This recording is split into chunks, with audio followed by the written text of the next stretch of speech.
Hello and welcome to the Quingo channel. I'm Jason, your host, and I wanted to do a 2-month update on my Pinnacle laptop. This is a laptop that I bought from Overclockers in February the 20th, I believe. So it's almost exactly a 2-month thing. Now, I have used it quite a bit, but not as much as if it was my daily drive yet. That's just because I've got this laptop mainly set up downstairs in the kitchen, and that is for the summer. It's my summer main PC. When it gets too hot, this room gets hit directly by the sun, and this room can go up to 30 degrees Celsius quite easily during the summer. So when it gets to like end of May, June, once we start getting some of the really hot days when it doesn't even cool down here at night, I will shut down all of this system here that I have and basically move down into the kitchen, because the kitchen is a lot cooler. It has stone floors, it's shaded from the sun most of the day. It's the best place to be. So this was bought to be a desktop replacement to be used 6 months of the year at least, and for that I didn't want to have to compromise. This is an expensive laptop. It costs £3,200, but before you gasp at that, let's put that in perspective. For the specification of this laptop, which I'll go through in a bit, you would pay over $1,500 more from MSI, Azeal, or Lenovo. You cannot buy a 5090 64GB DDR5 with the 275HX Ultra 9 for anywhere close to this price. And the thing is, I trust Overclockers to repair and service this far more than I trust Azeal or MSI or Lenovo. I just do. It also helps the Overclockers is just like 2 or 3 miles down the road, so that helps a lot. So, what's the good things about it? The CPU is a perfect pairing for the 5090. Unlike a lot of these laptops, unlike a lot of the big laptops that you get with a 5090, they've paired a 275HX CPU, an Ultra 9, and that is a beast. It really is. It perfectly pairs with the 5090, and this isn't just any 5090. This is pretty much a full spec, as much power as it can need, mobile 5090. You will find most laptops with 5090s restrict the power because they want it to be cool and quiet and so on. This one doesn't. And it has excellent cooling. Now, I'm going to show you cooling a bit on the bottom. Let me just cover up. There, you can see the cooling there. Those are big vents.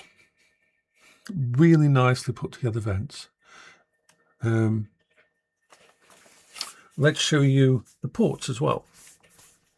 The side, one USB 3 type with a 3.5mm jack. On the back you've got HDMI, you've got 2.5 gigahertz, Ethernet, and you've got the power. And on here you've got two Thunderbolt 5, I believe, and a USB-C and a micro SD. Inside The memory is slotted, so you can replace it. So it's got 64 gigs in a moment. It can go up to 96 gigs, I believe. It's got two, maybe I have three. I think it's only got two M2 storage. I've got two 4 terabytes in there. One that it came with, one I added. The keyboard is really nice. I don't like mouse pads usually. I mean, trackpads on laptops, but it's not as good as the the MacBook Air, but nothing really is as good as that trackpad on there. But for what it is, this is an amazing little desktop replacer. I have pushed it. I've used it with Stalker 2. I've ran it with 3 monitors. I've used it with my Quest 3. I've played fully modded Skyrim on it. Teardown. I've basically thrown things at this that any computer except my main computer would have issues. I am very, very happy with this laptop. It does have a couple of issues. The first is the Ethernet port at the back uses the killer software, and I've never liked that software. It can interfere with some things. I prefer to just have an Intel 2.5 GHz, but that's fine. That's personal preference. For some reason, these Thunderbolt ports don't actually do a display port out. Now, overclockers have said that they will take this in and they will test it and fix it for me. We don't know whether it's a problem or just a modification that needs to be done. But at the moment, I'm using this. I'm not using it all the time because I haven't moved down into the. But I'm not using my Valve Index at the moment anyway. And I've got the Quest 3, which connects via wireless anyway. So it's not a priority for me. I don't really want to send this off to be fixed, because the problems are not. The ports are perfect for everything else. They run at full speed. There are no issues with the actual port. It's just for some reason they don't display port out to a Valve Index. And I've tried it with multiple adapters. So at the moment, I'm just saying, as long as everything else is fine, there's no reason for me to think, at least until I've done more testing. If any the problems come up, I will think, but kudos to Matt at Overclockers for actually suggesting and thinking that they will, if I want, take it in and take it out. I don't want to send it back in. So, was it worth it? Yes. Is it in a bargain? Yes. Do I feel comfortable knowing that if anything goes wrong with it, it goes back to Overclockers to be fixed? Yes. So, someone asked me about light bleed on the IPS. I've used this and I haven't seen any light bleed on it. I can't say that no light bleed comes in, or that your version that you get will be different, will be the same, because as we know, computers are different.